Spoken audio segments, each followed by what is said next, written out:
Welcome to The Mix, a fusion dance podcast where we dive into the world of blending dances and all that comes with it. We're talking about everything from the highs of nailing that perfect combo to the lows, emotional, and mental challenges and more. And if you're new to the dance scene, don't worry, we've got you covered with practical tips to help get you started, feel comfortable, and most importantly, have fun. So come on in. We can't wait to dance with you.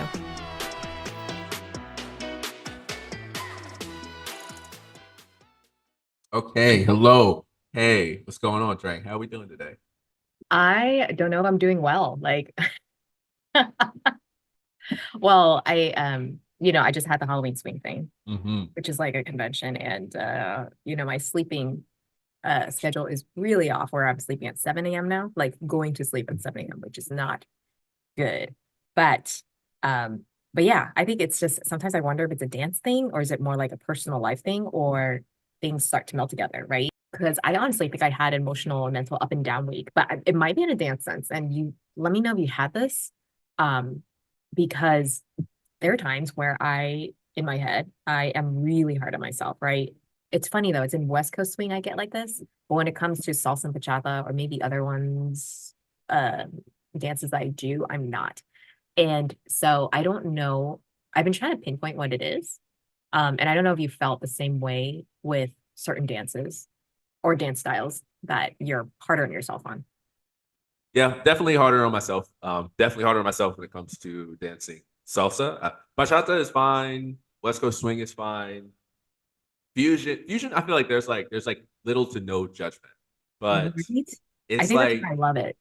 yeah, it feels like it's a dance where I can go into it the easiest. I feel like it goes for me. It's fusion is the easiest. Like I can go in, have a good time, create, make dances, make stuff happen. I feel like with West Coast swing, there's that judgment. It's there, but it's not at the same level. Like there's that self critique, but it's not at the same level. Bachata, not really there. Other stuff, especially like dancing hip hop or dancing anything that's like anything that's like kind of me expressing. I feel like it's not really difficult, but salsa is the hardest. It's the one where I feel like there's the most internal and external judgment.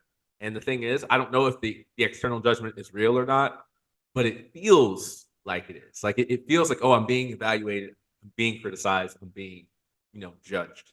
And um, that's the one where I feel like it's the hardest to come in with that same level of I don't want to say excitement because I definitely love it, but there's that sense of like, oh, like, am I going to be up to par? Am I good enough? Do the people watching are they thinking like, oh yeah, he's good, or are they like, what is he? What is this man doing? Like, is he good? Does he know what he's doing? You know what I mean? It's that kind of thing. Do I you definitely feel it. Yeah.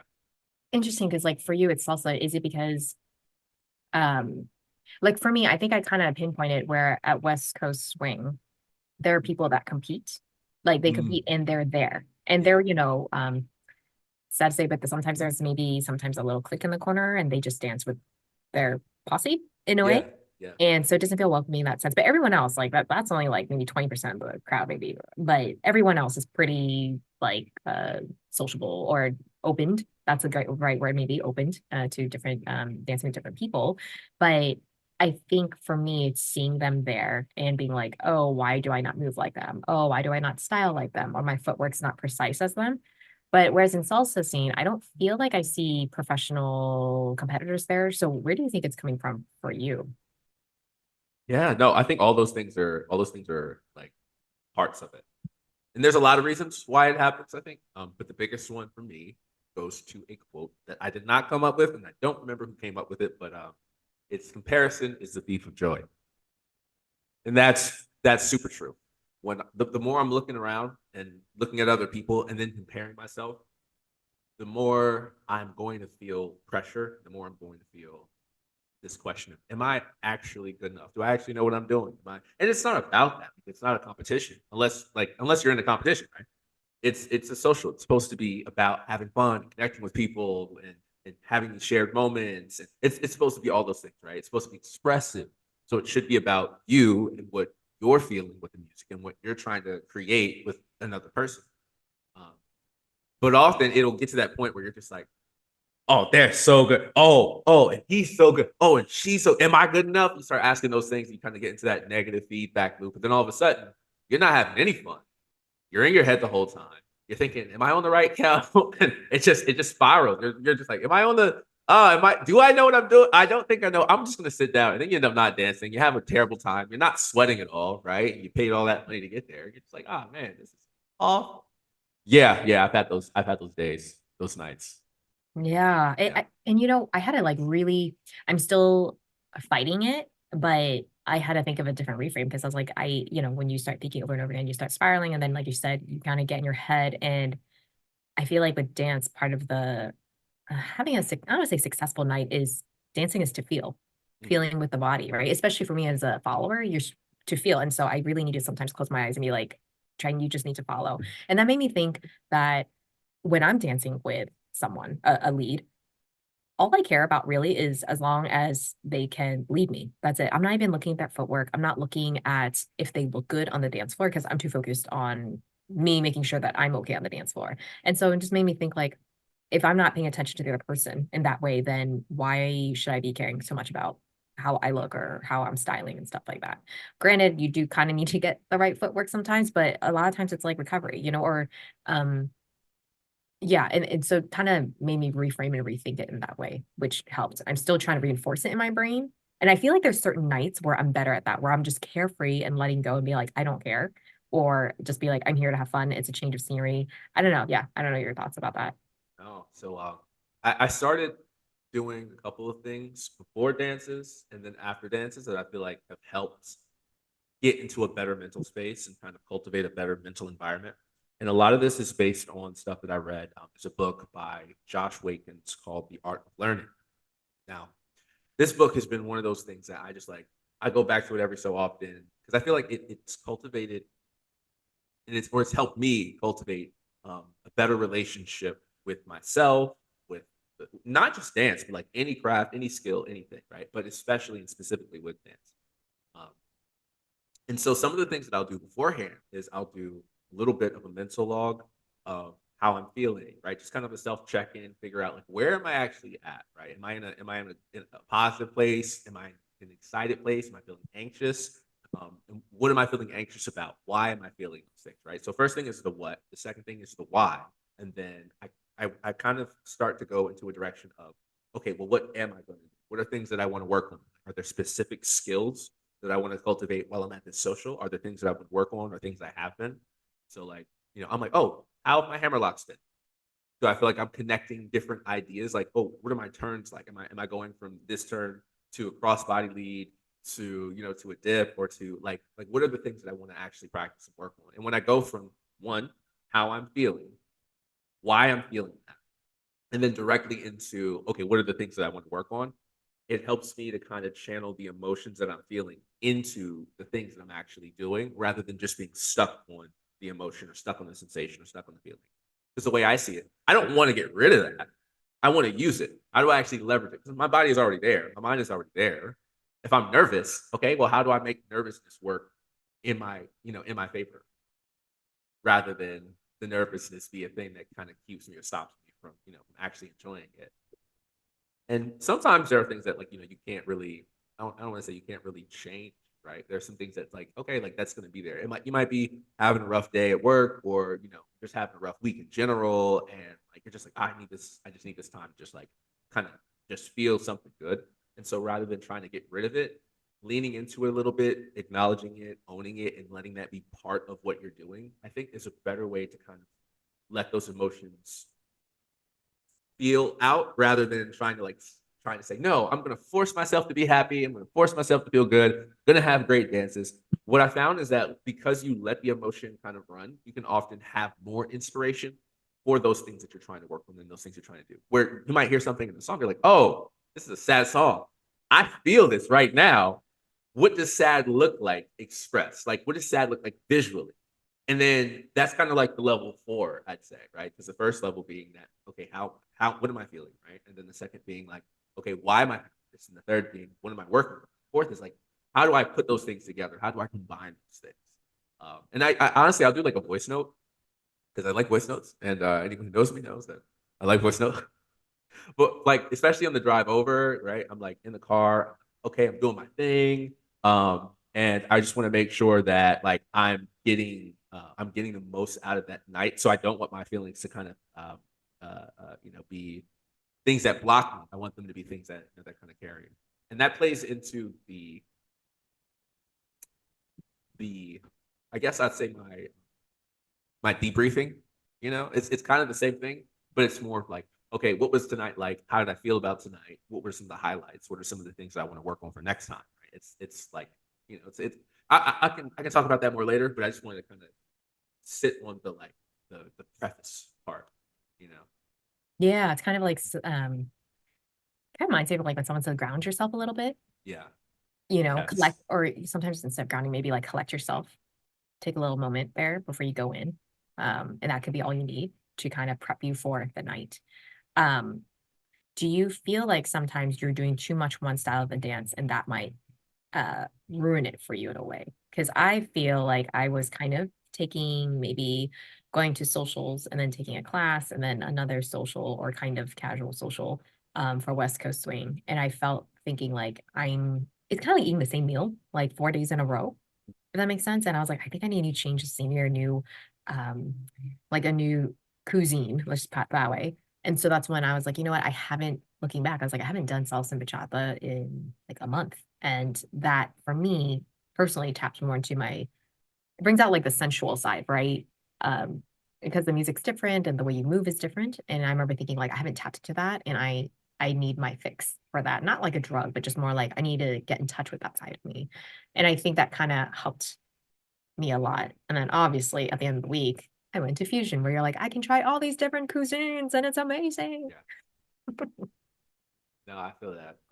I definitely have gotten into those pockets of feeling like I'm eating the same thing. It's been pizza every day, and I need Yeah. something else. I need a burger. I need something. I just need to like switch. And I think the good thing about like, kind of having those moments is that you can kind of I think there's like specialized skills to every dance, whether it's ballet or hip hop or salsa. Like there are things that you don't really get until you've spent enough time in that thing. And even if you've been part of it for years, you need to spend a certain amount of time like I'd say like a concentrated pocket to like really get into that thing. Like I think when you're dancing a lot of, I'll say for myself, dancing a lot of like swing, I feel like there's a level of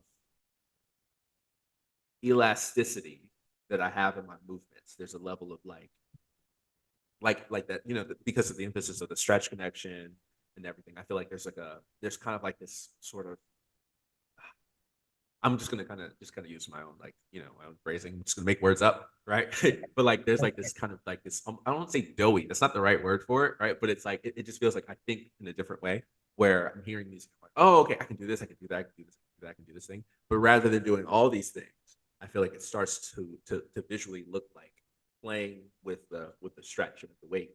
And so like my dancing will be different and feel like I'm smoother. I feel like I glide better and it doesn't really come out unless I've been dancing a lot of West Coast swing, versus when I've been dancing more bachata, especially more traditional bachata. I feel like my musicality is just crazy, like I feel like it's like like I'm hearing the little things in the background, like we're gonna do my footwork. I feel like the footwork is nicer. I'm like we're hitting this part and this part, and the guitar's coming up, so like don't forget about it, right? And then being able to switch, kind of have some of that like polyrhythmic, like my legs are doing one thing, my feet are doing something else, my hands and my shoulders they're doing something, but my chest is stable.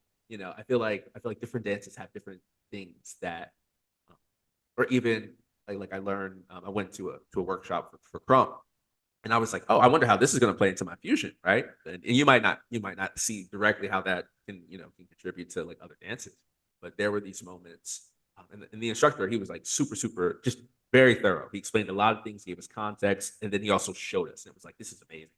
And he would talk about this idea of tension, like building tension and then releasing it, where you would kind of start off with something, right?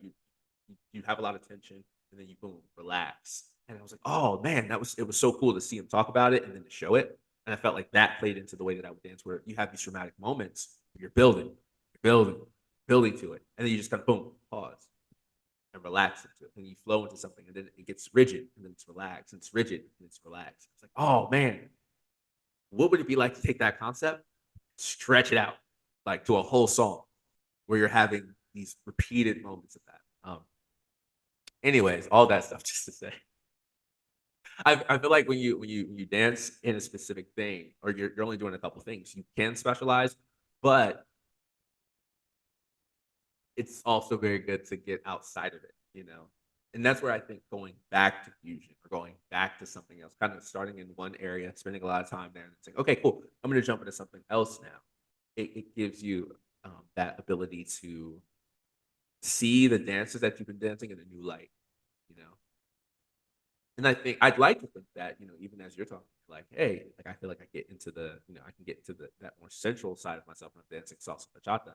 That there's something else that you've been learning, cultivating, building in West Coast swing, in those other dances that when you get into salsa, or when you go back to salsa, you go back to bachata, go back to whatever, you're like, oh, yeah, this is cool. I didn't see this before. I never noticed this before, but I wonder what it's like to take to take this thing, right? The stretch connection, or the musicality, or maybe the difference in following into this dance, into this stuff.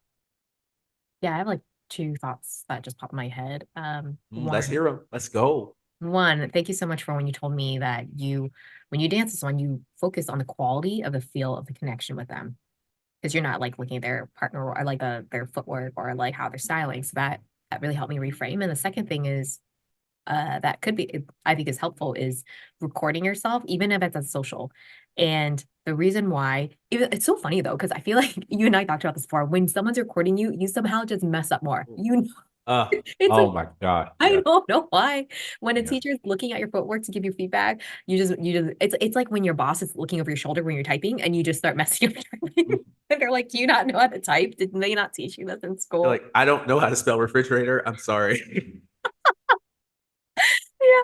And so, anyways, why I say recording videos is because at dance socials, or at least have a friend record you without you knowing that you're being recorded. That's good. Yeah. Because I will shoot some dance videos over to my non-dance friends because they enjoy watching it, right? And it was from them when I realized that I was improving, because they would say, "Oh my gosh, since your last video, you look so good," or I can see your dancing has improved." And that's when you actually compare, like, from, I don't know, 6 months ago to your dancing now. It might be a bit cringy, but that's where like, for us, we're always, at least for me, and I know other people, there we might be hard on ourselves, but when you see the videos, you see the progress. Yeah. Yeah. That no, I totally agree. There's a video. It's funny because they're like I think they're almost like a year apart. It's the same person, right? And I watched the video, remembering the feelings of that dance. Being like, wow, we were like, oh, we did so good. We were so great. And I watch it now and I'm like, like, who was I? You know what I mean? Like, it's like, oh, this is not the way it felt versus the way it looked, two different things. But then also then seeing the year difference, and seeing like, oh, there's a lot of improvements that I made. I'm looking at the little moments and the little things that I did really well. And I think when you give yourself that context where you can see, like, this is how I started, this is where I was and where I am now, it makes it easier, because it's, for me, it's really hard sometimes to watch myself, to watch video, because you can see all the mistakes, you see all the things you did wrong. Yeah. But when you have a worse video of yourself, you're like, you know what? It wasn't that bad, right? It could have been worse. It could have been this, right? But yeah, I definitely made a lot more improvements when I've had those moments to see those videos and to see, like, oh yeah, I did make that change. And sometimes you look at it and you're like, oh, you know what?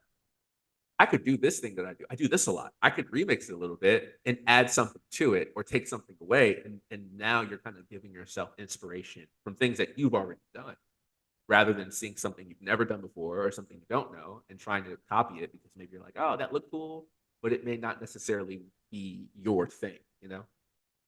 Yeah. And I think another thing is that when, let's say, a few months in later, you start to see a lot of mistakes. So I guess the first couple months, you're just trying to get the basics down, right? Yeah. So going from 0 to 80%, you can do it. I'm just making this up. You can do it in a month or two, right?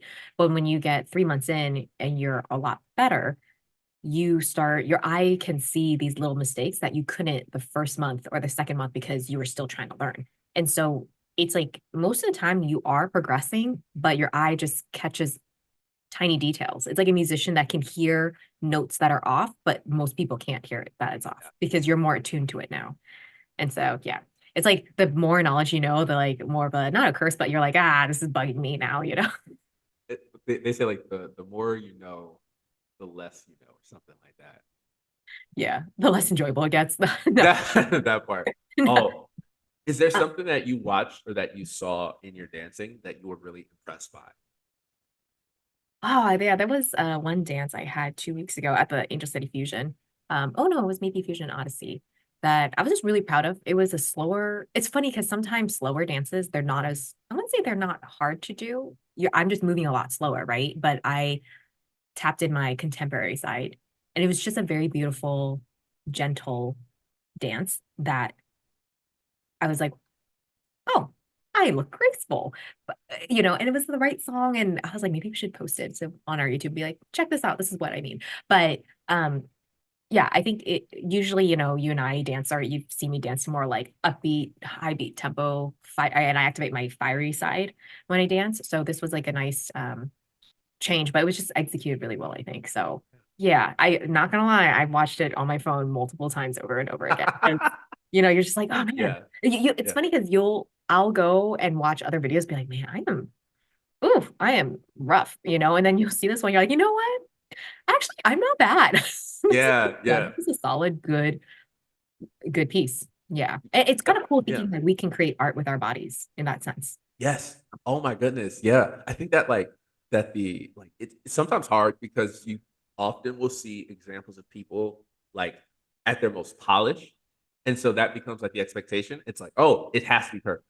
A lot of what we see on like social media or like on YouTube, like these are performance pieces. Like these are things that people who are professionals who have had time and often weeks or months maybe to refine and to perfect it. And like even then, like they get things wrong. Even then, they still make mistakes. Sometimes you see a little thing, you're like, oh, the timing is off, or they were a little bit behind, or they didn't really do this lift or this move perfectly. In the same way that you can hear songs on the radio that like if you really listen close, especially if you're a trained musician, you probably have more experience with it, but you can pick out, you're like, the producer missed this part, or like, oh, like kind of messed up his lyrics a little bit. But we don't tend to get hung up on that because we're enjoying the piece as a whole. And when we're creating it, I feel like it's easier to kind of be like, oh, I messed this up. I'm not this person. I'm not Diego, or I'm not Terry. I'm not right. And we're like comparing ourselves to these juggernauts and these people who have done this for years instead of looking and saying, no, like overall, this is really good.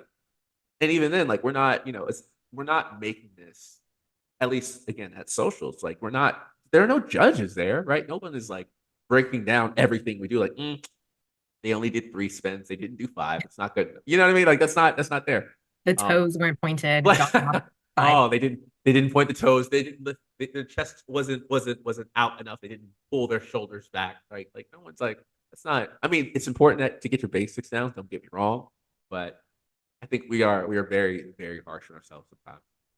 yeah, I think I'm harsh on myself where I'm like, the dance teacher, I could be like, you don't have to say anything. I already know. It's okay. Just show me how to do it the right way. But that's why I think I love fusion, because it's a place where you go where there's no competition for fusion. It's that I know of, maybe showcases. I might be wrong, but you can dance with Susie and it'll be a very different dance if you dance with Nancy, because the way each person moves is different, or their background and stuff like that. And there's no structured exact footwork they have to do. They're just following what you do, right? And another thing I thought of when you said that was, this is where surrounding yourself with the right people plays a huge role. And for when you're hard on yourself, the people around you, they see that you're good. They're like, I don't think I haven't met people at Fusion where I can tell like they're being fake with watching my videos. They'll just be like, no, this is good, or like really great constructive feedback, being like, okay, maybe when you get out of that jump or outside of that lift, don't just plop and land, like ease your way out of it to make it like, just little tips to tweak it, and that's all you need. But like when you surround yourself with uplifting people, that it will take you far, because you'll keep going, because you start having faith in yourself or hope in yourself. You're like, hey, I'm not bad. They said I'm okay. I And you know what? What's funny after that, having that funk with, I guess that mental funk with West Coast swing was, I decided to go to salsa. A friend couldn't go with me, so I was like, all right, I'm just go by myself. We'll see. And it was actually, I meant to go to bachata as well, in that evening at La Granada, but I decided to check up. This is where I think sometimes I'm like, oh, life works out in very funny ways, or some blessings come across your path. So I went upstairs just to check out salsa for a bit.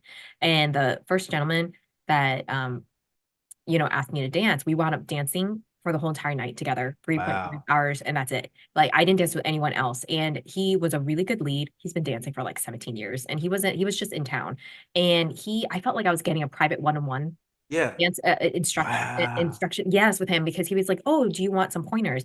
And I know some people say at socials you don't give pointers, that kind of stuff. I am open to learning all the time, because sometimes the things they don't teach in class are just things you pick up on the dance floor, or like a grip or a certain thing, or if you do this you're going to confuse your leads. But yeah, it's just little tips. You know what it's like? It's like when they teach you in culinary school how to chop and everything, but then in the real world, when you're like cooking in the kitchen in a restaurant, the chefs that work there will teach you shortcuts that they Yeah. might not teach you in school, right? Or just tips and tricks like that. So he started teaching me tricks, or like how to refine my footwork, or also like how to keep it more tight, because I tend to take big steps, which is not a good thing. But I just felt so lucky that he felt mutual like about it. He's like, I feel like this has been great because not everyone can has stamina to dance the whole night, but also you're such a good student that, I feel like I'm teaching an advanced person, not like just a regular group class student.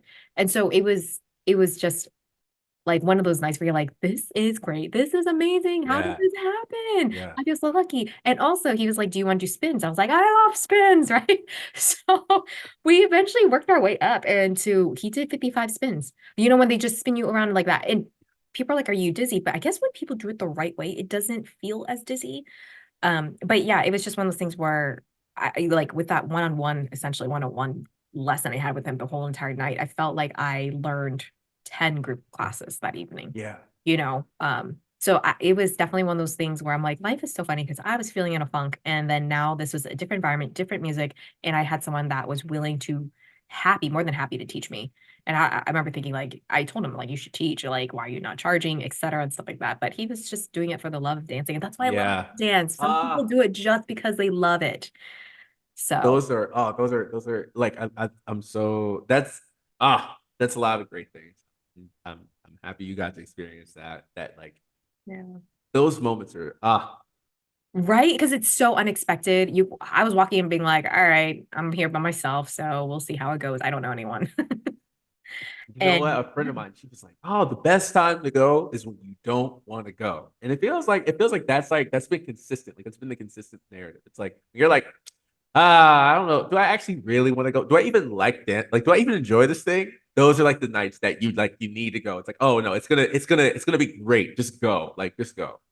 oh man. Yeah, I wonder if it's because you just come in with really low expectations. But at the same time though, I do feel that where I'm like, the last time I went there for salsa and bachata, I did meet another person to practice dance with. And I'm like, in the parking lot, I was like, what a blessing this is, where it's just at the right timing and everything. So yeah, I think your friend might be onto something, where you're like, the times you don't want to go, you're dragging yourself out the house because like dancing will bring some happiness and joy. That I think, part. Shout yeah. out Laura. Thank you. I appreciate you. You always be having some good words. Yeah. She was Yeah, on a previous episode for those who may be listening yes. for the first time. So yeah, please check that one Oh. out. And the day after that was when we went to Fusion at Angel City Fusion. What was funny was that I didn't think about this at all or notice this until I showed a friend some of the dances I had that evening. And she said, oh, did you, with the guy in video A, did you just meet him? You've been dancing with him for a while. And I was like, I've been dancing with him for a while. And then she's like, oh, I can tell because you dance with him well, versus the guy in dance B. Like, you dance well in that one too, but I could tell it's a little less smooth and your face is not as relaxed. So it made me realize like how, in a way, I don't say an advantage of, it's a nice familiarity, I guess, when you're dancing with someone for a while and you start to develop a good connection and know how each other moves, right? Yeah. Yeah. Versus like when I danced with you the first time, I didn't even know you as a person. So I was just like, all right, thanks for the dance. Bye. And Yeah. then now it's more comfortable when we can have that conversation. But even that evening, what was funny is we didn't have good dances until the very end and it was Yeah. not being recorded. Yeah. Yeah. It's funny because that night was a night where I felt very much like I was like, man, I feel like I'm trying to force too much. Like I'm just trying to force it. And I think I felt like I had to force it because I didn't have any other dances from Seattle till then. So I was kind of like up here, from this dance Yeah. conference, right? Where I'm like, I'm going what from like 9 to 5, 3 days straight, just like all these dances, nonstop dancing. I'm like, the next time I go out, it needs to be here instead of, kind of coming into it little to no expectations and just taking it for what it is. And so I felt like I was trying to force every dance to be on par instead of actually just relaxing into it, enjoying it for what it was. And it felt like it took the entire evening up until like maybe the last hour for me to finally feel like I'm like, okay, I'm here, present, I'm calm. Uh, and then of course, like, I felt like the music that they played closer to the end was a little different. And I enjoyed like what I was hearing. I'm like, yeah, I like this song. This is a great Same. song. Let's go. Yeah, that So Moulin Rouge. Oh, that was I always remember that one. But of course it's not no one recorded. I and the thing is, I think when I was driving, it dawned on me that there's certain styles we hit well together. And I think that's yeah. with other dancers, right? Where you're like, oh, with so and so, I know there's certain music pieces I can do with you, and you can we dance beautifully together. And then where's that, but it doesn't work on everyone else. But again, that comes from depends on like everyone's dance background. But I think that's interesting how so many factors go into it of the dancer, the song, and the connection between two people. Um, but yeah, I'm still trying to figure out why is there such a mental hang up on how when someone's recording You know that what? you I just have a move up or no, no, when no. I have a someone's theory on watching. this. Oh, Go ahead. so I had to like sit up, right? Because I'm like, ooh, theory time, right? Okay, so this is the theory, right? So this is the thing. I'm gonna use an anime reference, but I'll add context to it. So like, if you get it, you'll get it, but if you don't, it'll make sense. So all right, so Dragon Ball Z, right? Most of us are familiar with like Super Saiyan and like all that kind of stuff, right? There are essentially like these kind of two directions, right? You have Goku, you have Vegeta. Now Goku is very much like uh, he is like this really relaxed, kind of goofy, kind of silly like guy, but he can get serious when when it's time to like get down to business. And when he fights, he tends to fight from a place of like really sort of like instinctual um, and I'd say like sensory, or he tends to fight like by feel, right? Whereas Vegeta, he's like kind of loud, prideful, arrogant, but he's also like he's very confident, and he should be, right? He's the prince of an alien race. You know what I'm saying? So he has this attitude. It's a very like let me show you what I got type thing, right? Now, because of that, they kind of branch into two different directions. They're both very good, right? They're both very good, but they branch in two directions. For Goku, he kind of has these levels of transformation. We know what Super Saiyan looks like, right? But if you don't, they basically just turn blonde and get like a times 50 power boost and stuff. It's gonna make sense in a second, promise. We'll make it dance, promise. But there's a level that recently, right, he unlocked. It's called Ultra Instinct, and in it, it's essentially like it's a state of like ultimate efficiency. It's almost this like Zen-like um, state of just like peak flow. And when you're in it, when you're in that flow, it feels like it's effort, like everything is just effortless. Like time doesn't exist. You're connected to everything. And it feels like you're not forcing anything, but the stuff is just happening. Now it just works. And then on the other hand, you have Vegeta, who his state would be something called ultra ego. It's almost the exact opposite of this ultra instinct, where instead of it being everything is effortless, it feels like you have more force, you have more power, you have more ability. Everything is just like it's there, and you can make it happen. It's like you're forcing your will on the world around you. How that relates to dance is I think that there's a lot of different kind of dancers, but a lot of us tend to fall into one or two of those categories.